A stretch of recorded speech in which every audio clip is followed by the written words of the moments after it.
Halo semuanya, selamat datang di channel ini. Pada kesempatan kali ini, kita akan membahas secara sangat mendalam dan komprehensif mengenai regio facialis atau wilayah wajah yang merupakan salah satu regio anatomi paling kompleks dan paling krusial dalam praktik kedokteran dan kedokteran gigi, regio facialis. Baik, sebelum itu mohon saya izin memperkenalkan diri. Nama saya Branko Krisnatono Sitepu dengan NIM 25111131310006 selaku mahasiswa Fakultas Kedokteran Gigi ULM. Baik, kita langsung saja masuk ke dalam pembahasan kita kali ini. Regio facialis tidak dapat dipahami hanya sebagai permukaan wajah yang tampak dari luar, karena di baliknya terdapat jaringan yang sangat padat dengan berbagai struktur vital yang saling berhubungan satu sama lain melalui dari kulit jaringan subkutan otot milika, pembuluh darah saraf kelenjar saliva, hingga ruang-ruang fasial yang berperan penting dalam penyebaran infeksi dan proses patologis lainnya. Secara fungsi regio facialis berperan dalam aktivitas dasar manusia seperti makan, mengunyah, menelan, berbicara, bernafas, serta berperan besar dalam ekspresi emosi dan komunikasi nonverbal, sehingga gangguan sekecil apapun di wilayah ini dapat berdampak luas bagi secara fisik, psikologis, maupun sosial. Oleh karena itu, pemahaman regio facialis harus dilakukan secara anatomi, topografis, fungsional, dan klinis secara bersamaan. Secara anatomi, topografis, regio facialis merupakan bagian anterior dari kepala yang dibatasi di bagian superior oleh os frontale dan linea supraorbitalis, di bagian inferior oleh tepi bawah mandibula, di bawah lateral oleh regio parotideomasseterica, dan di bagian medial oleh garis tengah wajah. Batas-batas ini bukan sekedar batas teoritis, tetapi sangat penting dalam orientasi klinis, misalnya dalam menentukan area anestesi lokal, arah sayatan bedah, serta evaluasi penyebaran infeksi wajah. Dapat dibagi menjadi beberapa subregio penting yang masing-masing memiliki karakteristik anatomi dan risiko klinis yang berbeda, antara lain regio orbitalis yang mengelilingi mata dan memiliki jaringan ikat longgar sehingga mudah mengalami edema. Regio nasalis yang memiliki vasikularisasi sangat kaya dan sering menjadi lokasi pendarahan. Regio oralis yang mencakup bibir dan sudut mulut serta menjadi pusat fungsi bicara dan mastikasi. Regio buccalis atau pipi yang mengandung musculus buccinator dan ductus parotideus, dan serta regio parotideomasseterica yang merupakan wilayah lateral wajah dan mengandung glandula parotis musculus masseter, serta percabangan utama seperti nervus facialis di setiap subregio ini. Subregio ini harus dipahami secara spesifik karena pendekatan klinis pada masing-masing area tidak bisa disamaratakan. Jika kita meninjau lapisan regio facialis dari superficial ke dalam, lapisan pertama adalah kulit wajah yang relatif tipis, elastis, dan kaya vaskularisasi, sehingga wajah mudah memerah, mudah mengalami pendarahan, namun juga memiliki kemampuan penyembuhan yang baik dibandingkan area tubuh lain seperti lapisan kedua. Nah, lapisan kedua adalah jaringan subkutan yang mengandung lemak, pembuluh darah, vena superficial, serta saraf sensorik. Jaringan ini memungkinkan pergerakan kulit wajah secara bebas, sehingga ekspresi wajah dapat terjadi dengan sangat halus dan kompleks. Maka dari itu, lapisan berikutnya adalah otot mimika yang merupakan ciri khas wajah manusia. Mengapa wajah manusia memiliki otot mimika? Karena otot-otot ini umumnya berasal dari tulang yang berinsersi langsung ke kulit, bukan ke tulang lain. Seperti otot rangka, pada umumnya hal ini memungkinkan perubahan bentuk wajah secara langsung. Ketika otot berkontraksi, otot mimika meliputi otot di sekitar mata, hidung, mulut, dan pipi. Seperti musculus orbicularis oculi yang berfungsi menutup mata, musculus orbicularis oris yang berperan dalam penutupan dan pergerakan bibir. Musculus machinator yang membantu menahan makanan agar tetap berada di antara gigi saat mengunyah. Serta musculus zygomaticus major dan minor yang berperan dalam ekspresi tersenyum. Seluruh otot mimika ini dipersarafi oleh nervus facialis atau saraf cranialis ketujuh yang merupakan saraf motorik utama. Nervus facialis keluar dari foramen stylomastoideum dan berjalan melalui glandula parotis sebelum bercabang menjadi 5 cabang terminal utama, yaitu cabang temporal zygomatik, bukal, marginal, mandibular, dan cervical. Masing-masing cabang ini mempersarafi kelompok otot wajah tertentu sehingga kerusakan pada satu cabang saja dapat menyebabkan gangguan ekspresi wajah yang khas dan asimetris yang seringkali sangat mengganggu pasien secara psikologis. Selain persarafan motorik, regiofacialis juga memiliki persarafan sensorik yang dominan berasal dari nervus trigeminus atau saraf cranialis. Kelima, nervus trigeminus memiliki 3 cabang utama, yaitu cabang ophthalmicus yang mempersarafi daerah dahi dan mata cabang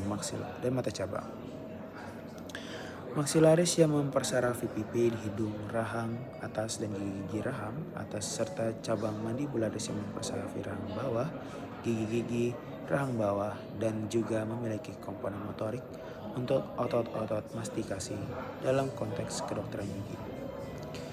Pemahaman jalur nervus trigeminus sangat krusial, terutama dalam pemberian anestesi lokal karena kesalahan teknik atau kesalahan penentuan titik injeksi dapat menyebabkan anestesi tidak efektif, nyeri hebat, cedera saraf, bahkan parestesia.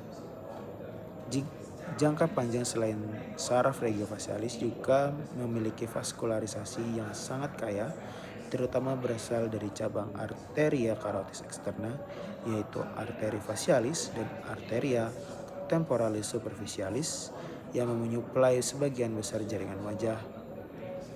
Sementara aliran balik vena dilakukan melalui vena facialis yang memiliki hubungan langsung maupun tidak langsung dengan vena ophthalmatica dan sinus cavernosus di dalam rongga tengkorak.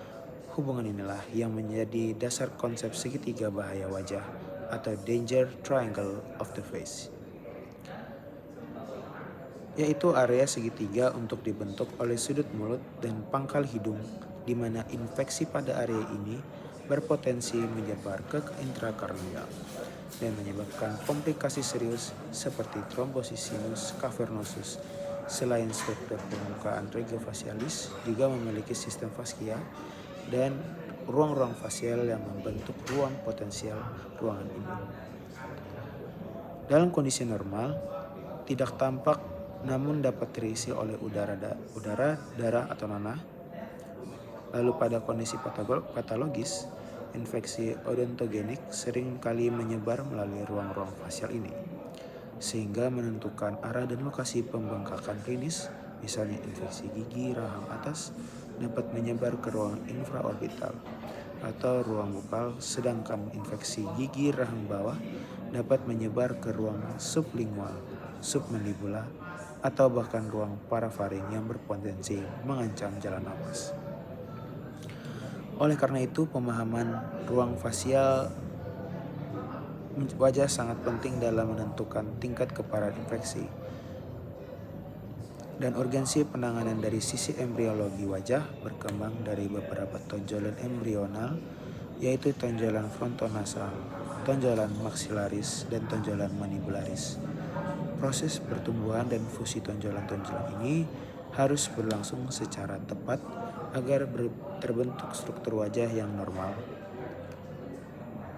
Gangguan pada proses ini dapat menyebabkan kelainan kongenital seperti celah bibir dan celah langit-langit yang memiliki dampak besar seperti fungsi makan, bicara, dan estetika, serta memerlukan penanganan multidisiplin sejak usia dini.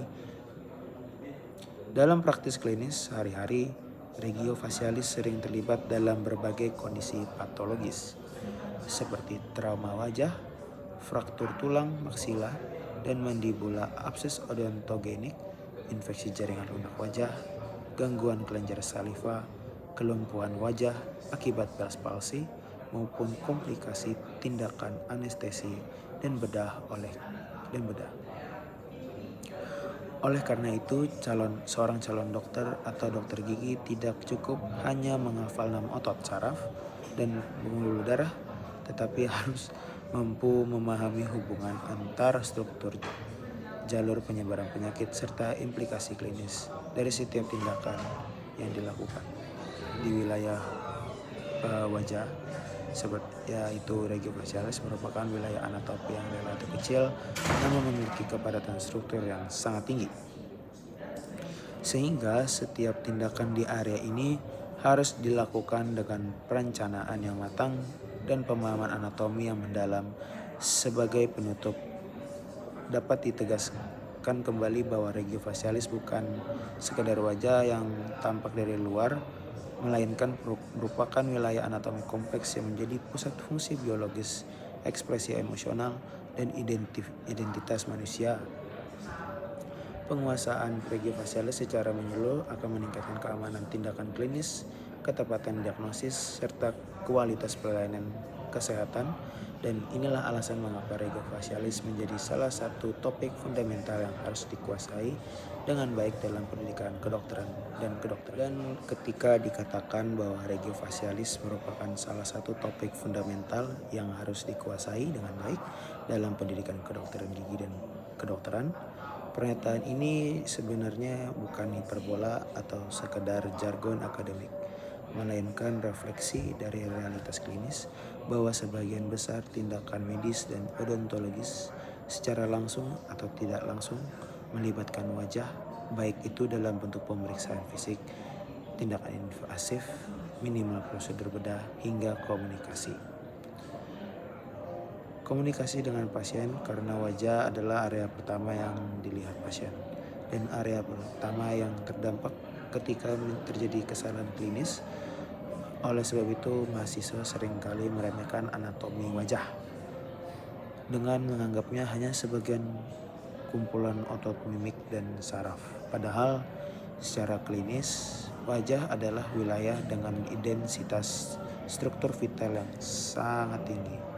Dalam ruang yang relatif sempit, bayangkan dalam satu area kecil terdapat jalur saraf motorik, saraf sensorik, pembuluh darah, arteri dan vena, kelenjar ludah, jaringan limfatik, serta ruang potensial tempat penyebaran infeksi.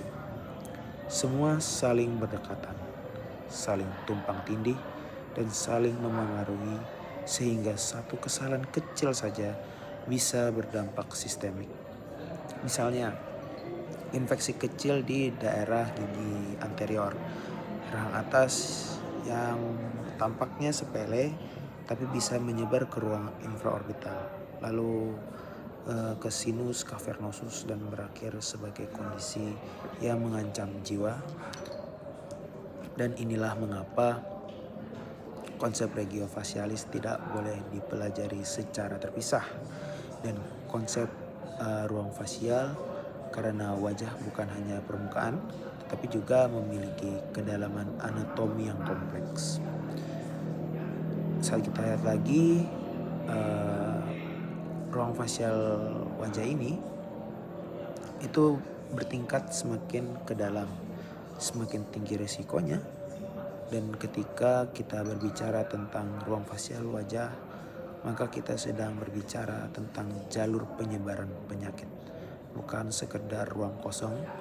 Ruang ini dibentuk oleh hubungan antara otot faskia dan tulang yang pada kondisi normal tidak terisi, tetapi pada kondisi patologis dapat menjadi jalur tercepat bagi nanah darah atau udara untuk menyebar. Dan inilah alasan mengapa pembengkakan wajah tidak selalu muncul tepat di lokasi sumber infeksi. Misalnya, infeksi pada gigi molar bawah. Infeksi pada gigi molar bawah bisa menyebabkan pembengkakan di daerah submandibula atau bahkan leher di sekitar gigi itu sendiri dapat, dan tanpa pemahaman regiofacialis dan ruang fasial, mahasiswa akan kesulitan menjelaskan fenomena ini secara logis dan ilmiah. Lalu jika kita geser pembahasan ke aspek neuroanatomi wajah, maka kita tidak bisa menghindari peran dominan nervus facialis dan nervus trigeminus. Dua saraf ini seringkali tertukar fungsinya oleh mahasiswa, padahal secara konsep keduanya sangat berbeda.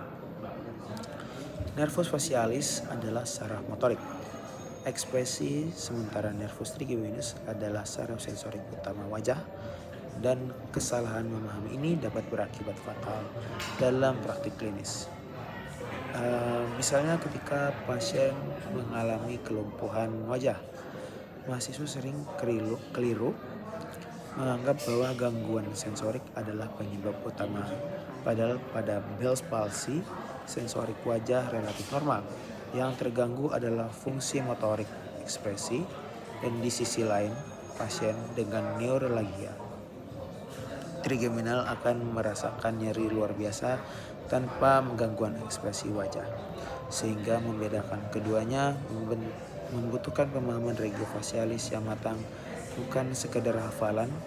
Lalu jika kita kaitkan dengan praktik kedokteran gigi, hampir seluruh prosedur melibatkan wilayah yang dipersarafi oleh cabang nervus trigeminus, baik itu pencabutan gigi, penambalan perawatan saluran akar, hingga bedah mulut.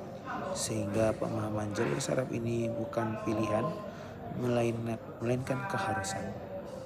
Dan menariknya, wajah juga memiliki keunikan vaskularisasi, di mana pembuluh darah wajah tidak hanya berfungsi sebagai suplai nutrisi, tetapi juga sebagai jalur potensial penyebaran infeksi ke intrakranial melalui hubungan vena yang tidak memiliki katup, sehingga aliran darah dapat berlangsung dua arah.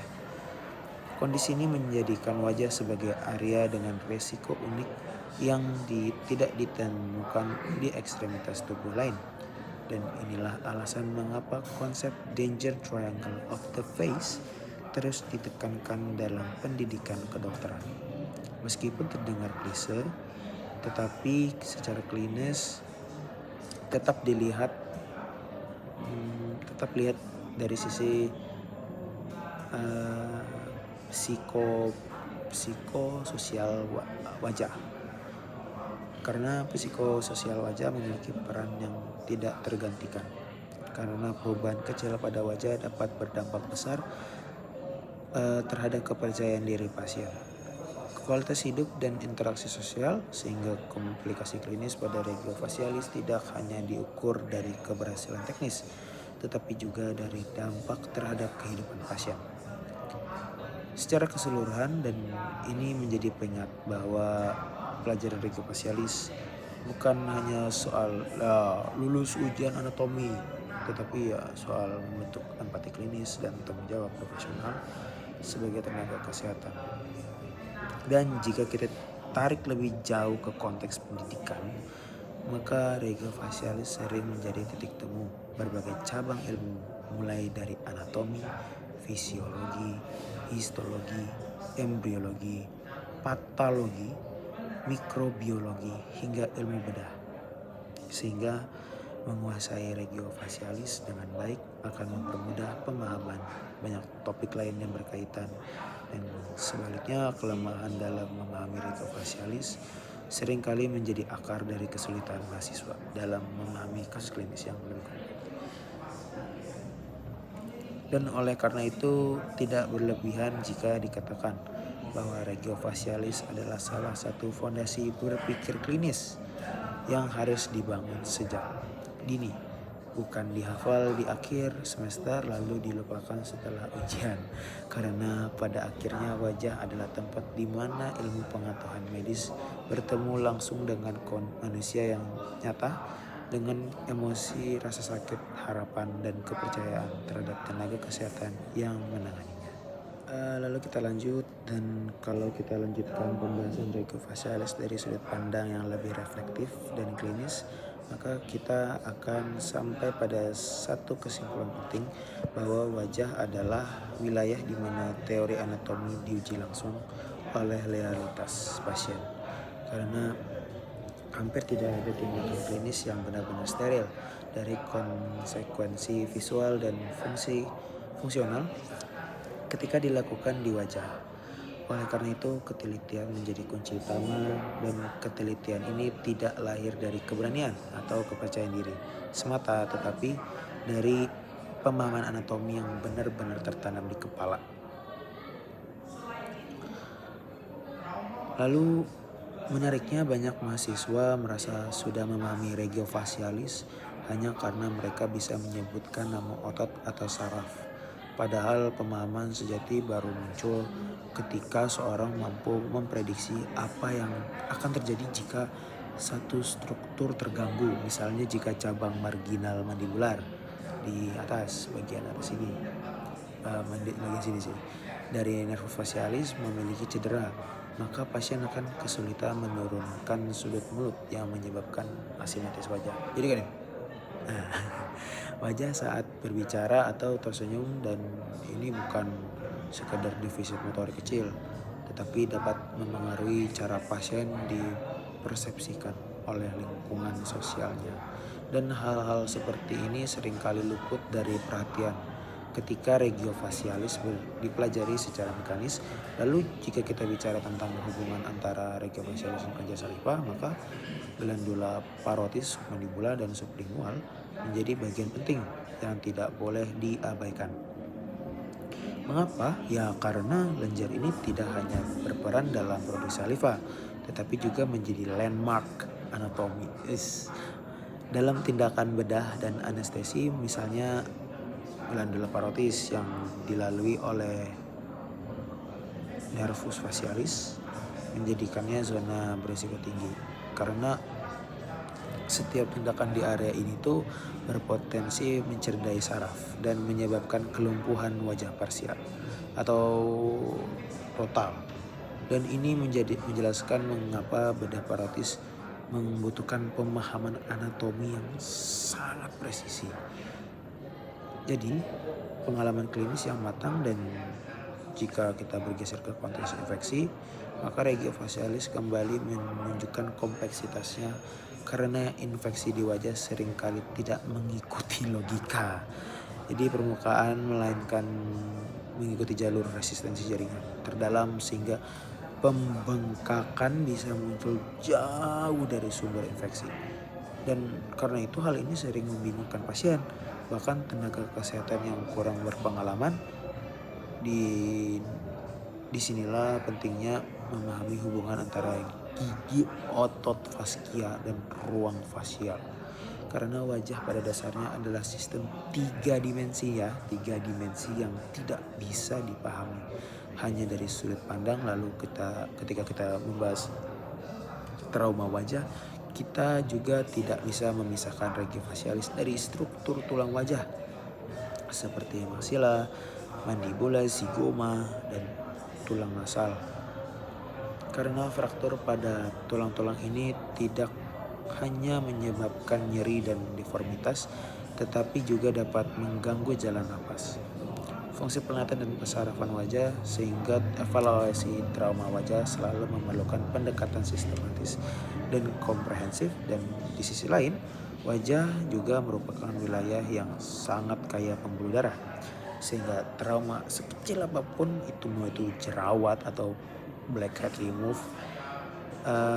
dapat menyebabkan pendarahan yang tampak dramatis, dan ini sering menimbulkan kepanikan baik pada pasien maupun penolong.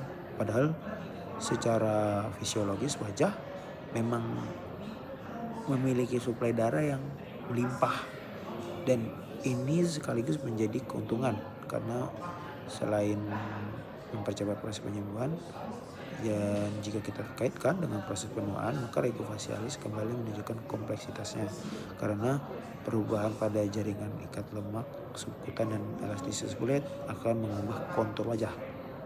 Dan ini memiliki implikasi dalam bidang estetik dan rekonstruktif yang juga membutuhkan pemahaman anatomi mendalam agar intervensi yang dilakukan tidak merusak fungsi dasar wajah dan menarik semua aspek dari ini. Dari fungsi dasar hingga estetika kembali bermuara pada suatu hal, yaitu keseimbangan antara struktur dan fungsi. Dan keseimbangan ini hanya dapat dijaga jika tenaga kesehatan benar-benar memahami apa yang ia hadapi di lapangan. Dan ketika kita melihat wajah pasien, kita sebenarnya sedang melihat puncak dari gunung es anatomi yang sangat besar dan kompleks dan di bawahnya. Dan oleh karena itu mempelajari regio facialis bukanlah tugas satu kali, tetapi proses yang harus dilakukan berulang-ulang dan terus diperdalam seiring bertambahnya pengalaman klinis, karena setiap pasien akan mengajarkan sesuatu yang baru tentang wajah dan variasi anatomi yang dimilikinya.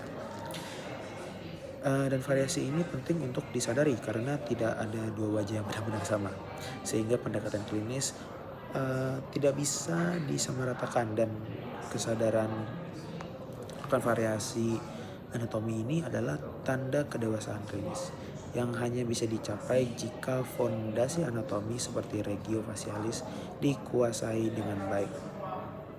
Sejak awal pendidikan dan pada akhirnya semua pembahasan panjang ini membawa kita pada pemahaman bahwa regio facialis adalah wilayah di mana ilmu pengetahuan medis bertemu dengan kemanusiaan. Karena di wajah kita membaca rasa sakit, harapan, kecemasan, dan kepercayaan pasien, dan setiap tindakan yang kita lakukan di wajah ini akan selalu memiliki dampak yang jauh melampaui aspek teknis semata. Dan itulah sebabnya regio facialis tidak pernah menjadi topik yang sederhana, tidak di ruang kuliah dan tidak pula di ruang praktek. Lalu kalau pembahasan ini kita tarik terus lebih jauh lagi, maka kita akan menyadari bahwa regio facialis juga merupakan wilayah yang sangat dipengaruhi oleh variasi individu, baik dari segi bentuk tulang, ketebalan jaringan lunak, distribusi lemak, hingga pola percabangan saraf dan pembuluh darah, sehingga tidak ada satu pendekatan anatomi yang benar-benar universal. Dan inilah mengapa dalam praktik klinis sering ditemukan perbedaan respon antar pasien meskipun tindakan yang dilakukan terlihat secara sama teknisnya. Misalnya dua pasien menerima anestesi lokal di titik yang sama, namun satu pasien mengalami mati rasa sempurna sementara pasien lain masih merasakan nyeri, dan kondisi ini sering kali bukan karena kesalahan teknis semata, tetapi karena variasi anatomi regio facialis yang tidak selalu identik dengan gambar di buku teks. Dan kesadaran ini akan variasi ini adalah kunci agar tenaga kesehatan tidak terjebak pada pola pikir kaku dan menyalahkan pasien atau diri sendiri secara berlebihan. Lalu jika kita kembali ke konteks pendidikan, mahasiswa seringkali merasa frustasi saat mempelajari regio facialis karena banyaknya istilah anatomi yang harus dihafal. Namun sebenarnya kesulitan ini muncul karena pendekatan yang terlalu susah lah, dimana struktur dipelajari terpisah tanpa konteks fungsional dan klinis. Padahal jika regio facialis dipahami sebagai satu sistem terpadu, maka setiap struktur akan terasa lebih logis dan mudah diingat. Misalnya, memahami bahwa musculus inclinator bukan sekedar otot pipi tetapi berfungsi menjadi makanan tetap berada di bidang oklusal akan langsung mengaitkannya dengan proses mastikasi dan menjelaskan mengapa pasien dengan kelumpuhan otot ini sering menggigit pipinya sendiri. Dan dari sini misalnya mahasiswa bisa mulai membangun pemahaman berbasis fungsi, bukan sekedar nama lalu kita kaitkan dengan sistem limfatik wajah. Kita juga menemukan bahwa regiofacialis memiliki jaringan limfa yang luas dengan kelenjar getah bening submental, submandibular, dan preauricularis yang berperan penting dalam respon imun dan penyebaran keganasan, sehingga pembesaran kelenjar di wajah dan leher sering kali menjadi tanda awal dari infeksi atau keganasan di rongga mulut dan wajah. Dan inilah alasan mengapa pemeriksaan regiofacialis tidak boleh dilewatkan dalam pemeriksaan klinis rutin. Karena wajah sering memberikan petunjuk awal terhadap kondisi sistemik pasien. Lalu jika kita bicara tentang komunikasi klinis, wajah juga memainkan peran yang sangat besar.